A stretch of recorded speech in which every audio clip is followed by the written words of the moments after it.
नमस्कार, आप देख रहे हैं सीएनबीसी आवाज़। मैं हूं मनीषा गुप्ता और आज हम बात करेंगे सीड बिल पर, जहां पर कई सालों से कई सारा काम शुरू हुआ है, लेकिन माना यह जा रहा है कि दिसंबर में जो ड्राफ्ट बिल है इसके ऊपर काफ़ी हद तक फीडबैक आ जाएगा और इसे लागू करने की बात भी उसके बाद की जा रही है। क्या है डिटेल्स, इस पर करेंगे चर्चा। साथ ही बात करेंगे यहाँ पर सोने और चांदी की, जहाँ पर एक सडन अप मूव यहाँ पर देखने को मिला है। मार्केट्स अब 80% प्रोबेबिलिटी के साथ काम कर रही हैं कि दिसंबर में यूएस की तरफ से एक और रेट कटौती देखने को मिलेगी, जिसका फायदा हमने यहाँ पर प्राइसेस में आता हुआ देखा है। इन सब पर बात करने के लिए हमारे साथ हैं सबसे पहले जुड़ते हुए national seed association of India के president doctor M Prabhakar Rao.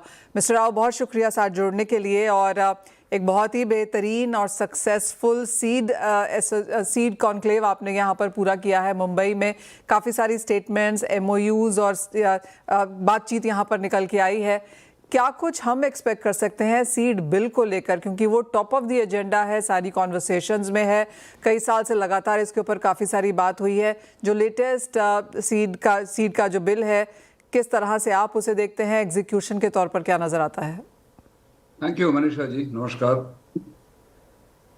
Seed bill industry के लिए काफ़ी लॉन्ग अवेटेड है। 1966 के बाद काफ़ी कुछ बदलाव हुई एग्रीकल्चर में और इंडियन इकोनॉमी में, तो स्केल काफ़ी बढ़ गया। उस समय तो इंडस्ट्री का नेसेंट स्टेज था।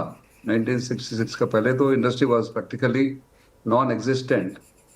अभी काफ़ी ग्रोथ होकर के विश्व में 5th लार्जेस्ट इंडिया का सीड इंडस्ट्री आज के दिन है। इंडिया का क्रॉप्स काफ़ी डाइवर्सिफाइड हैं। एग्रो क्लाइमेटिक जोन्स, करीब 15 एग्रो क्लाइमेटिक जोन्स के लिए हम लोग कैटर करते हैं, तो इसलिए we have one of the best industries in the world.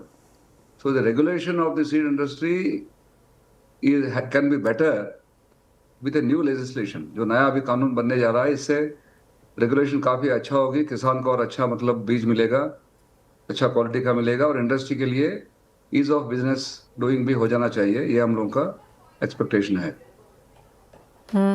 जिस तरह के चेंजेस मिस्टर राव यहाँ पर सीड बिल में लगातार साल दर साल हमने आते हुए देखे हैं, और अब जो फाइनल एक ड्राफ्ट बिल निकल के आया है, क्या आपके हिसाब से वो सही है? कुछ चेंजेस देखना चाहेंगे उसमें? हाँ, आपकी बात सही है। सबसे पहले 2024 में इसका बिल बन के आया था। उसका पहले भी 2 साल हम लोग कंसल्टेशन में इन्वॉल्व थे, तो लेकिन कई कारण से वो अभी तक एक्ट होकर के नहीं आया। अभी जो नया बिल अभी ड्राफ्ट जो सर्कुलेट हुआ, जिसके बारे में हम लोग भी चर्चा कर रहे हैं, इंडस्ट्री भी चर्चा कर रही है, तो इसमें और क्या इम्प्रूवमेंट होना चाहिए, इसके बारे में हम लोग बात कर रहे हैं।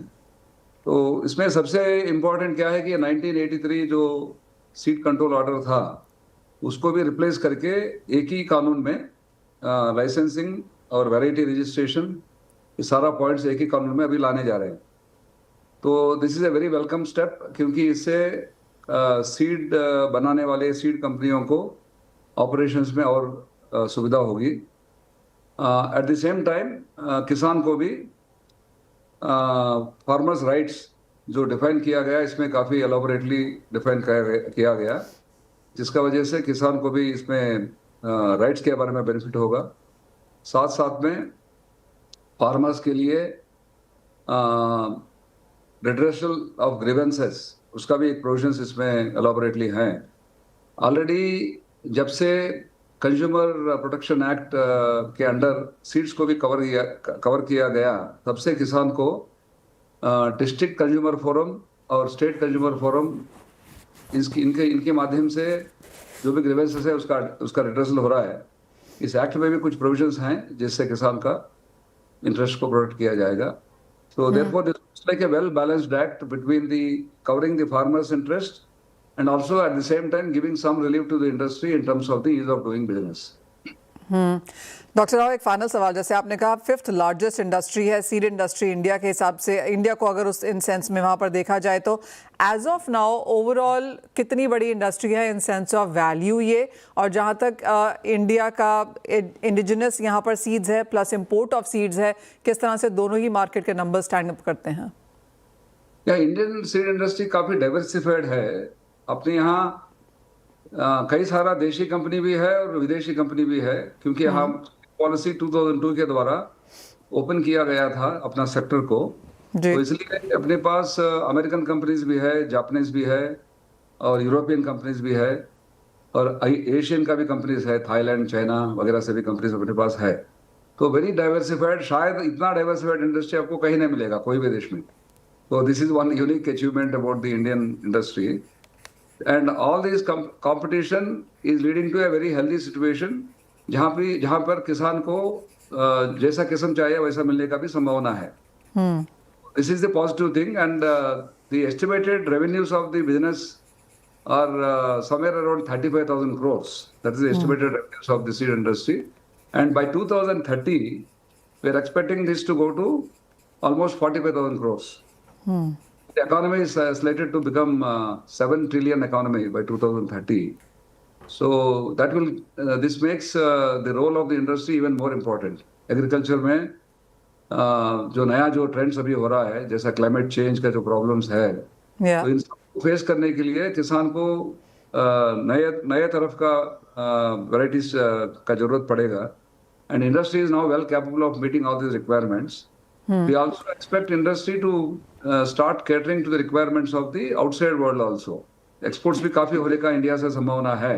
लोगों का यह एंटिसिपेशन है कि करीब $1 बिलियन का एक्सपोर्ट्स इंडिया से हो जाएगा by 2030। Okay, just coming back, एक जैसे आपने कहा ये सारे सारे नंबर्स मैंने लिए हैं, लेकिन अगर हम ओवरऑल जैसे आपने कहा जापानीज़ भी हैं, थाईलैंड कंपनीज़ हैं, अमेरिकन कंपनीज़ यहाँ पर सीड की काफ़ी सारी इंडिया में हैं जो लोकेटेड हैं। अगर हम Indian companies vis a vis in MNCs की बात करें तो वो कैटेगराइजेशन कैसा है, कितनी सीड कंपनीज़ हैं एज ऑफ नाउ?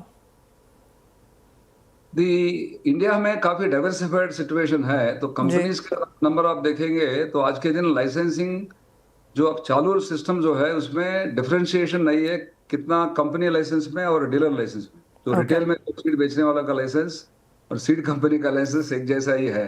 तो फिर भी जो सीड प्रोड्यूसर का जो कैटेगराइजेशन जो भी है आज के दिन उसका बेसिस पे देखेंगे तो कई हजार कंपनियां इंडिया में है, लेकिन मेजर कंपनीज अगर आप देखेंगे तो मेजर कंपनी 300-400 के आसपास आएंगे major medium to large companies में।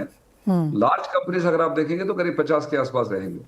तो इनमें से करीब 50% से ज्यादा देशी कंपनियां हैं और बाकी विदेशी कंपनी भी है। Point taken. एक फाइनल सवाल डॉक्टर राव, और ये इंडियन सीड एशियन कांग्रेस को लेकर है जहां पर हमने काफ़ी सारे एमओयूज होते हुए देखे, इन्वेस्टमेंट्स की भी यहां पर बातें निकल के आई है। क्या मेजर क्रक्स ऑफ यहां पर कॉन्वर्सेशंस रहा इस एशिया सीड कॉन्फ्रेंस में, कांग्रेस में? एशियन सीड कांग्रेस एक एनुअल अफेयर है, हर साल ये होता रहता है इसी नवंबर के आसपास। एंड आफ्टर 10 ईयर्स इस बार इंडिया में ये कांग्रेस हमको होल्ड करने का मौका मिला। तो नेशनल सीड एसोसिएशन और हमारा दूसरा association federation of seed industry, उन दोनों मिलकर इसको ऑर्गेनाइज किया था बॉम्बे में। एंड करीब 1000 डेलीगेट्स आया विश्व के हर देश से, और आपस में ट्रेड के बारे में, research collaborations, new technology acquisitions, इन सब के बारे में यहाँ पर डिस्कशन हुई और काफ़ी सक्सेसफुल रहा।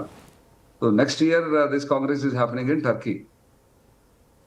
ऑलराइट, डॉक्टर राव बहुत शुक्रिया साथ जोड़ने के लिए। Of course congratulations on a very successful Asia seed Congress 2025 जो आपके नेतृत्व में हुआ है। और जिस तरह से आपने बताया, एक ग्रोइंग इंडस्ट्री है, इन्वेस्टमेंट्स यहाँ पर आ रही है, और सबसे इंपॉर्टेंट चीज़ ये है कि जो सीड बिल है यहाँ पर, जो as of now seed draft है लेकिन सीड एक्ट 2025 के तौर पर शायद आगे आके निकल सकता है, ये काफ़ी इंपॉर्टेंट एज अ डेवलपमेंट देखने के लिए रहेगा इंडियन मार्केट्स के लिए। बल्कि तो बात हुई सीड की और एग्रीकल्चर की, लेकिन आगे बढ़ते हैं और हमारे साथ Dubai gold and jewellery group के वाइस चेयरमैन चंद्र प्रकाश सिरोया हैं। चंदू भाई बहुत शुक्रिया साथ जुड़ने के लिए। और जिस तरह से गोल्ड प्राइसेस में वॉलेटिलिटी बनती हुई नजर आई है, किस तरह से आप देखते हैं वहां पर डिमांड बनती हुई? इंडिया में शादियों का सीजन है, बाइंग ठीक ठाक है, लेकिन अभी भी मार्केट को फॉर श्योर लगता है कि पिछले साल के कंपैरिजन में 20-25% की गिरावट वॉल्यूम वाइज फॉर श्योर देखने को मिलेगी। ये इंडियन मार्केट्स का हाल है। दुबई कैसे देखते हैं यार आप, और आपकी प्राइस को लेकर अब क्या सेंस है? नमस्कार जी। Yes, this is true, universally यही सेम फैक्ट है कि वॉल्यूम वाइज कम है, लेकिन value wise in fact there is increase. Increase इसलिए है क्योंकि जो ज्वेलर्स हैं दे हैव ऑल मॉडिफाई कर दिया उन्होंने अपने कलेक्शंस को, ज्यादा precious stones, studded jewellery, and value added jewellery बेचने की कोशिश कर रहे हैं। इवन जो कंज्यूमर्स हैं वो भी एकदम हैवी पीसेस की जगह पे मल्टीपल पीसेस बाय कर रहे हैं, जो छोटे छोटे पीसेस है। तो number of customers are also increasing, and yes 15 to 20% volume wise कम है, बट वैल्यू वाइज में भी इम्पैक्ट हायर है। जहां तक सवाल है गोल्ड प्राइस का, तो gold price everybody is expecting कि इसी लेवल में रहेगा, कोई नीचे जाने के चांसेस लगते नहीं है कहीं भी। एंड जो ये थोड़ा बहुत नीचे जाता है तो थोड़ी बाइंग आ जाती है, इंस्टीट्यूशनल बाइंग आ जाती है, तो वो सपोर्ट करती है उस गोल्ड प्राइस को और वापस ऊपर ले जाती है, जैसे हमने कुछ पास्ट फ्यू डेज में देखा है। Again gold is cross 4160। तो नोबडी इज एक्सपेक्टिंग कि गोल्ड प्राइस बहुत ज्यादा नीचे जाएगा। बहुत ज्यादा ऊपर जाने के भी चांसेस कम लग रहे हैं, बिकॉज ये टेस्ट कर रहे हैं हर बार, और हर बार जब ऊपर जाता है वापस नीचे आता है क्योंकि प्रॉफिट टेकिंग आ जाता है। तो इस हिसाब से आई बिलीव कि गोल्ड प्राइस 3800 और 4200 के बीच में ही खेलेगा। जो भी बाइंग, जैसे आपने कहा कि स्मॉल पीसेस हैं, नंबर ऑफ कस्टमर ज़रूर बड़े हैं, क्या ज़्यादातर इन्वेस्टमेंट बाइंग यहाँ पर आते हुए नजर आई है, या फिर जैसे आपने कहा स्टडेड के लिए भी एक और मार्केट है यहाँ पर, light weight fashion fusion jewellery के लिए भी मार्केट है, लेकिन साथ ही साथ इन्वेस्टमेंट डिमांड किस तरह की है? नहीं, इन्वेस्टमेंट डिमांड अच्छी है, बिकॉज आज की तारीख में अगर आप देखेंगे कोई भी इन्वेस्टमेंट मैनेजर है तो कहता है कि पोर्टफोलियो में you should have at least 5 to 10% gold होना जरूरी है। पहले कोई भी गोल्ड के बारे में बात नहीं करता था। आज से 3 साल पहले अगर किसी को पूछे तो आपके पास गोल्ड होल्डिंग है तो कहें कि बहुत ही नेग्लिजिबल था, लेकिन आज एवरी इन्वेस्टमेंट पोर्टफोलियो में आपको गोल्ड मिलेगा। तो इन्वेस्टमेंट डिमांड डेफिनेटली है। सेकेंडली, जो हाउस होल्ड्स हैं, हाउस होल्ड्स में भी एक ये सेविंग का जरिया हो गया है, और when the world is talking के ऊपर जाएगा, तो सभी जगह बाइंग तो हो ही रही है। कोई 2 ग्राम बाय करता है, कोई 20 ग्राम बाय करता है, कोई 2 किलो बाय करता है, depending on their own capacities. एक एडेड एडवांटेज होती है अगर आप ज्वेलरी बाय कर रहे हैं तो इन्वेस्टमेंट के साथ में आपके family everybody is happy and you can show off your wealth also. Mister Siroya, एक तो ये बात है कि 2025 में जिस तरह के गेन्स हमने आते हुए देखे हैं 55% अंतर्राष्ट्रीय बाजारों में डॉलर टर्म्स में, लेकिन इंडिया मार्केट्स में ऑफकोर्स क्योंकि रुपए की डेप्रिसिएशन भी यहाँ पर एक पार्ट प्ले की, तो हमने 60-64% तक की भी तेजी यहाँ पर सोने के प्राइसेस में इंडियन मार्केट्स में बनते हुए यहाँ पर देखी। ये 2025 था। 2026 में जैसे आपने कहा उस तरह के गेन्स देखने को नहीं मिलेंगे। 3800 to 4200 के बीच में शायद सोना अटकेगा। क्या उसी तरीके की इन्वेस्टमेंट या ज्वेलरी बाइंग फिर हम यहाँ पर आता हुआ देखेंगे, या फिर आपको लगता है कि जो इस साल इन्वेस्टमेंट में ज्यादा गया वो अगले साल शायद ज्वेलरी में जाएगा? आई थिंक इन्वेस्टमेंट डिमांड यहाँ पर जाके थोड़ा ट्रिकल डाउन होगा और ज्वेलरी डिमांड बढ़ेगा, बिकॉज अगर समझो मुझे इन्वेस्टमेंट करना है, मैंने इन्वेस्टमेंट कर दिया थोड़ा प्योर गोल्ड में, लेकिन उसको मैं करूंगा क्या? I have to keep it with my safe locker, but might as well invest in jewellery, क्योंकि ज्वेलरी के अंदर मेकिंग चार्जेस बहुत कम होते हैं। So by adding a little bit more, you can actually utilize your gold investment. तो इसलिए मुझे लग रहा है कि ज्वेलरी डिमांड भी बढ़ेगी, और हमारे जो ज्वेलर्स फ्रेटर्निटी है वो भी ज्वेलरी का प्रमोशन करेंगे, and I think it's a win win for everybody अगर ज्वेलरी की डिमांड बढ़ती है तो। हैविंग सेड दैट, जो डिमांड मेनली आ रही है वो इंस्टीट्यूशनल बाइंग की आ रही है। जैसे इस साल भी करीब 650 ton almost central bank buying हो चुकी है अभी तक। So if that continues, institutional buying also will support the price, इसीलिए प्राइस नीचे नहीं जा रही है। प्लस ETFs एंड आज आप देख रहे हैं कि सब जगह डिजिटल गोल्ड भी बहुत पॉपुलर हो रहा है। Of course it needs to be controlled and regulated, but it is becoming popular because आप छोटे अमाउंट भी इन्वेस्ट कर सकते हैं। मिस्टर सिरोया, एक फाइनल सवाल। आप दुबई में बैठते हैं और वो ऐसी जगह है जहां पर काफ़ी सारा कॉन्फ्लुएंस है बहुत सारी नेशनलिटीज़ का, it's a trading hub as well. किस तरह की रीडिंग यहाँ से निकल के आ रही है? देखिए, यहाँ पर इसी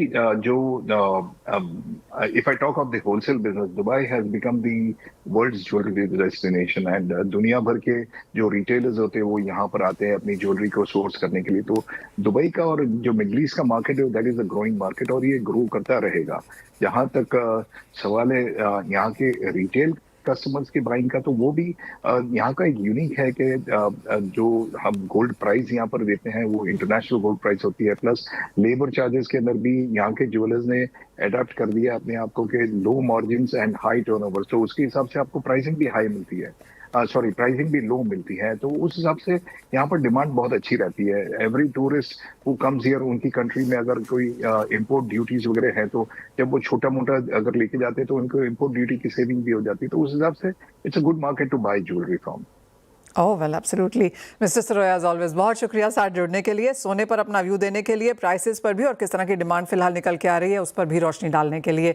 इसी के स्वागत है आपका और हमारे साथ प्रो इंटेलिजेंस सर्विसेज के फाउंडर दिनेश सोमानी हैं। दिनेश जी नमस्कार। सोने पे हमने बात की है लेकिन चांदी को स्क्रीन पे लेके आएंगे क्योंकि $52 एन आउंस के ऊपर अब ये फिर से कारोबार करती हुई नजर आई है। ऑफ कोर्स सोने चांदी में तेजी है जिस तरह का यूएस का डेटा आया है और साथ ही साथ यूएस फेड शायद रेट कटौती करेगा दिसंबर में, ये प्रोबेबिलिटी बढ़ती हुई नजर आई है। लेकिन ये 52.5 जो 2.25% की तेजी है इसे कैसे रीड करेंगे? बिल्कुल, आज अगर हम गोल्ड सिल्वर देखते हैं तो गोल्ड मात्र 0.5% तेजी और सिल्वर 2% के करीब करीब तेजी है।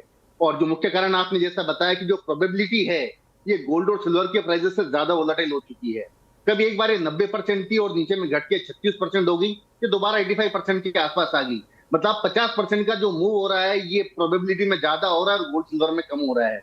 जबकि पॉसिबिलिटी ज्यादा है तो मुझे लगता है कि जो मोमेंटम निकल कर आया है सिल्वर में ये थोड़ा सा और कंटिन्यू रह सकता है और प्रोबेबली आज या कल तक मुझे लगता है कि 1,61,000 का लेवल सिल्वर ये दिखा सकता है। और आने वाला समय मुझे लगता है कि मोमेंटम सिल्वर में ही बरकरार रह सकता है और गोल्ड जो है एक दायरा 1,21,000 1,22,000 नीचे में और 1,28,000 ऊपर में यह दायरा मुझे लगता है ओवरऑल मेंटेन करता हुआ नजर आता है। जो कि ये जो करंट कॉन्ट्रैक्ट है अभी एक्सपायर होने वाले और जो नेक्स्ट कॉन्ट्रैक्ट है सिल्वर 4,000 रुपए ऊपर है और गोल्ड करीब करीब 1,600 से 1,700 रुपया ऊपर है। तो ये प्राइस भी हमें फैक्टर्ड इन करके चलना चाहिए। दिनेश जी क्या लगता है ये साल खत्म होने से पहले अपने ऑल टाइम हाइज पर चांदी फिर जाएगी? मुझे सिल्वर जरूर लगती है कि प्रोबेबली सिल्वर एक बार वो लेवल 168 170 का लेवल दोबारा दिखा सकता है, बट मुझे लगता है गोल्ड प्रोबेबली स्टेबल होना चाहिए।